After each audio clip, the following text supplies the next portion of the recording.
Hello students, मैं अभी आपको क्लास 10th में चैप्टर 9 पढ़ाऊंगी जिसका नाम है संगतकार। इस चैप्टर के लेखक हैं मंगलेश डबराल।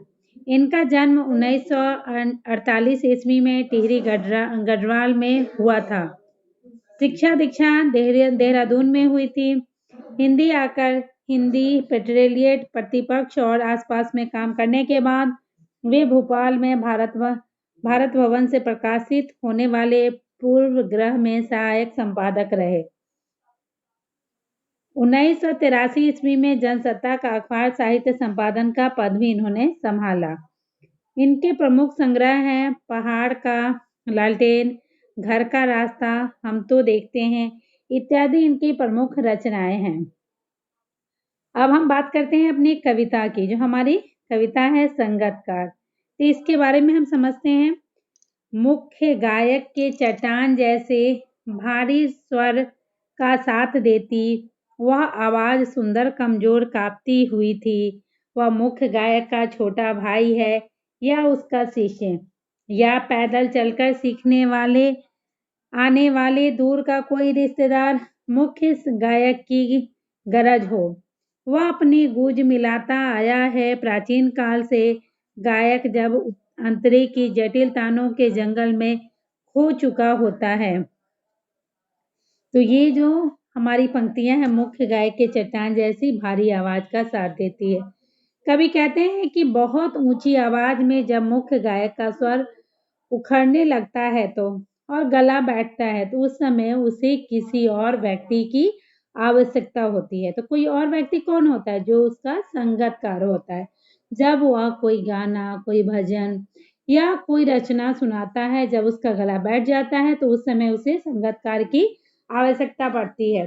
अपनी कोमल आवाज का सहारा लेकर उसे इस अवस्था से उबारने का जो प्रयास करता है, वह मुख्य गायक को स्थायी गाकर हिम्मत देता है।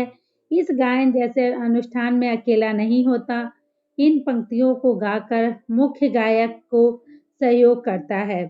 ऐसा कहने का मतलब यह नहीं है कि आवाज में कमजोरी है। तो देखते हैं हम, या पैदल चल के सीखने आने वाला दूर का कोई रिश्तेदार मुख्य गायक की गरज में वह अपनी गूंज मिलाता आया है प्राचीन काल से। गायक जब अंतरे की जटिल तानों के जंगल में खो चुका है या अपने ही सरगम को लाग कर चला जाता है भटकता हुआ एक अनाथ पर, तब संगतकार ही स्थायी का संभाले रहता है।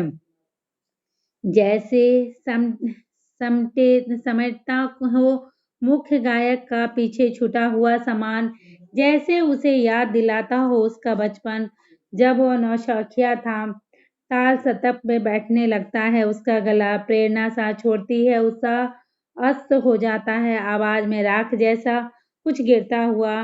तभी मुख्य गायक को ठाठ बनाता कहीं से चला आता है संगतकार का स्वर। कभी कभी वह यूं ही देता है उसका साथ, यह बताने के लिए वह अकेले ही नहीं और यह कि फिर गाया जा सकता है, गाया जा चुका राग और उसकी आवाज में जो एक हिचक साफ सुनाई देती है या अपने स्वर को ऊंचा न उठाने की जो कोशिश है उसे विफलता नहीं, उसकी मनुष्यता समझ जाना चाहिए। तो ये जो संगतकार है, जब हम किसी रचना को जैसे गा रहे हैं, जो मैंने आपको पहले भी बताया है, तो जब हमारा गला बैठ जाता है, ठीक है, जब मतलब बहुत हम थक जाते हैं, उस समय हमें उसी संगतकार की आवश्यकता होती है जो हमारा साथ देकर हमारी कविता को, हमारी रचना को पूरा करता है। तो यह संगतकार जो है इसका हमारे साथ बहुत महत्वपूर्ण स्थान होता है। क्यों होता है? क्योंकि यह हमारा साथ दे, वो हमारा कोई रिश्तेदार नहीं होता है, ना वो हमारा भाई भतीजा या और कोई रिश्तेदार होता है, बल्कि यह हमारा साथ देता है और हमारी कविता को अंतिम दिशा की ओर पहुंचाता है। यही हमारा चैप्टर है। इसको आप भी अच्छे से पढ़िएगा, घर पे रहिएगा, सुरक्षित रहिएगा। Thank you.